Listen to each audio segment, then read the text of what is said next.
Welcome back to Yang Daily. I'll be your host, Alex Cheney, bringing you all the Yang news you need to live your life right. We're not even going to talk about the time. We've got a lot of interesting news today and homework projects as well. Let's get to it. Shout out to our Tier 3 patrons, Peter Park and Shay Meehan, as well as all our other patrons. This would not be possible without all of you. Tesla Battery Day has arrived. It wasn't very flashy, and it didn't contain everything everyone was expecting, but what it did contain was a mind-boggling collection of industry-leading innovation at every stage of battery production, as well as a couple of other surprises. Tesla is one of the leading companies in the world on fighting climate change, not to mention innovation in flat-out better vehicles. They are responsible for the EV revolution currently underway, as well as leading the charge in the solar and battery revolution for greening the energy grid and making households energy independent. I suspect that some of you are fans, as am I, and might want to watch the event for yourself without me spoiling the surprises.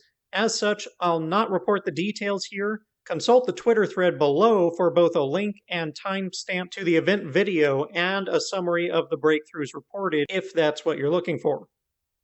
A recent FT Peterson survey showed voter anger over the stimulus bill targeting both sides of the aisle, with a plurality of 39% saying Democrats and Republicans were equally responsible for the failure to pass additional economic aid. The remaining voters were almost equally split, with 26% blaming Republicans and 23% saying Democrats were responsible for the stalemate. To be frank, this equally to blame crap is pissing me off, especially when it's echoed by Yang Gang and by Yang, as he did in his recent episode with Marianne Williamson. The House presented a bill that was sufficient to save the economy. The Senate never even came close, and have lowered the amount since then, after massively delaying their bill in the first place. It's that simple. Dems have offered to lower their bill by a third. Reps have not offered any compromise, instead doing the exact opposite of compromise. The House has been given two terrible options: either send the people crumbs or hold out for meaningful relief. Seeing people blaming the House for the Senate's idiotic options is infuriating to me. Whether it would be best to take the bipartisan deal from the committee, I can't say. That $1.5 trillion bill, however, only exists because Democrats refused the Senate's $0.5 trillion skinny bill. It's a judgment call as to whether more could be squeezed. Overall, I have many critiques of the Democratic Party, and I would like to see them put together a bill that is purely UBI, or UBI and small business loans.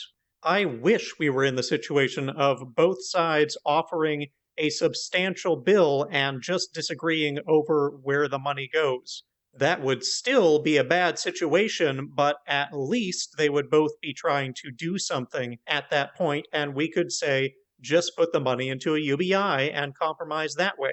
But this is not an equal blame issue. It is a Republican Senate not giving a damn issue. Put the blame where it belongs. Also, let's do a quick fact check on Trump's lies about Democratic states being a mess and Republican states being utopias. Democrats don't cause crime. Crime correlates with population density across the entire world. Densely populated cities vote Democrat. Not causation. We could just as easily point out that blue states are economic net payers, paying more in federal taxes than they receive in federal aid, for red welfare states, which predominantly are net receivers.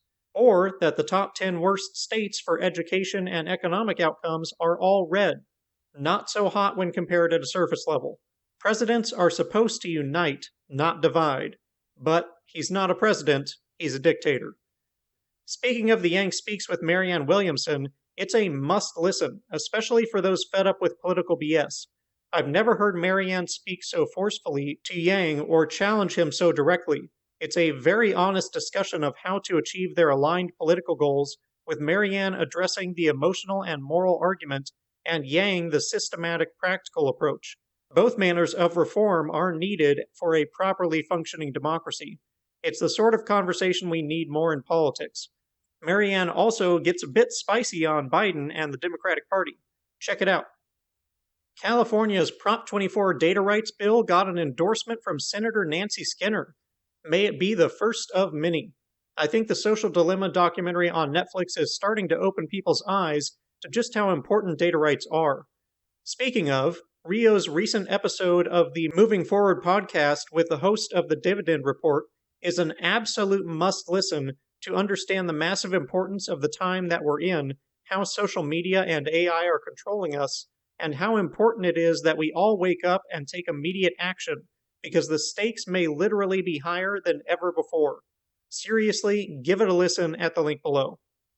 David Kim visited the Hill of Roses to talk media reform, protesting, the war on drugs, and David's childhood. Kim also posted a Twitter thread asking Yang Gang to take action in the streets and on the phones to help him and the few other remaining progressive candidates who will fight for our goals. Check it out below. CEO Dan Price went on Fox Business yesterday to advocate for further stimulus that goes entirely to consumers and small business, which I think we can all get behind. Thanks, Dan. Kinda random, but Reuters put out some Twitter polls about who people would choose for cabinet positions from a list of 3, and guess who made the list for Secretary of Commerce? Andrew freaking Yang, baby. And guess who won that poll with 78%? Also the Yangster. Reuters including him is further evidence institutions are beginning to take him seriously. And guess who else made the list for National Economic Council Director? Mark Cuban.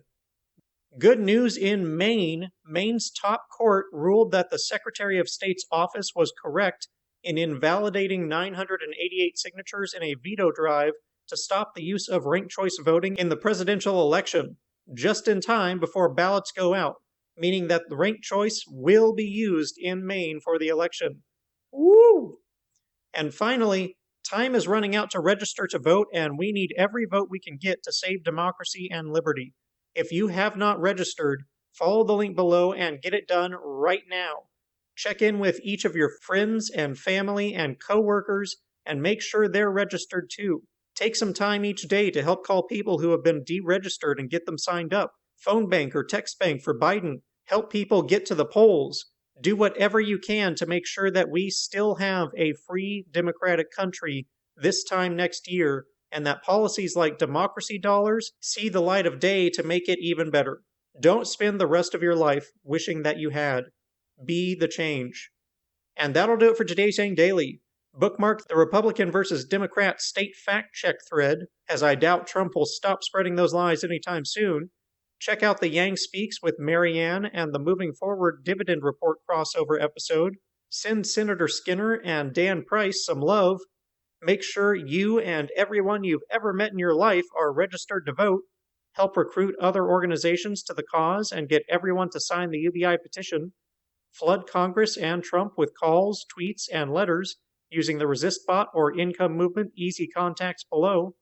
If you need help, consult Humanity Forward, the Income Movement Aid Database, the Mission Asset Fund, United Way, or the H3 podcast thread.